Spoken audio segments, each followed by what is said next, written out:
Pandian store சீரியல்ல today எபிசோட்ல நம்ம சுகன்யா இருந்துட்டு பாண்டியன் கிட்ட போயிட்டு அந்த வீட்டில் இருந்து அத்தைக்கு ஏதாச்சும் பண்ணுவாங்க, அதுக்கப்புறம் நீங்களும் ஏதாச்சும் பண்ணுவீங்கன்னு.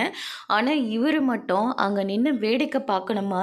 ஏற்கனவே செந்திலோட வீட்டு ஃபங்க்ஷனில் நீங்கள் எல்லாரும் ஆளுக்கு ஒரு கிஃப்டை கொடுத்தீங்க.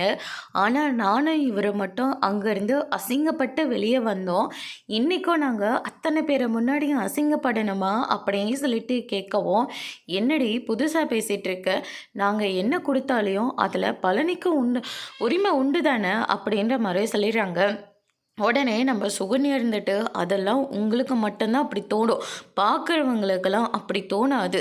இவரும் அவரோட புள்ள தானே, எல்லா பிள்ளைங்களும் சீர் பண்ணாங்க, ஆனால் இவர் மட்டும் நின்று வேடிக்கை பார்த்துட்டு இருந்தாருன்னு வர சொந்தக்காரங்க எல்லாம் தப்பாக பேச மாட்டாங்களா? ஏற்கனவே ஆளாளுக்கு ஒவ்வொன்றா சொல்லிக்கிட்டு இருக்காங்க. இப்போ நீங்கள் அது உண்மைன்னு அத்தனை பேரை முன்னாடி நிரூபிக்க போகிறீங்களா? அன்னைக்கு வயல விற்று செந்திலுக்கு பாதியும் கதிர் தம்பிக்கு பாதியும் கொடுத்தீங்க. ஆனால் சரவணனையும் என் புருஷனையும் அப்படியே விட்டுட்டீங்க.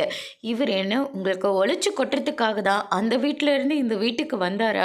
ஏதோ அவர் முன்னாடி வரைக்கும் அப்படி இருந்தார்.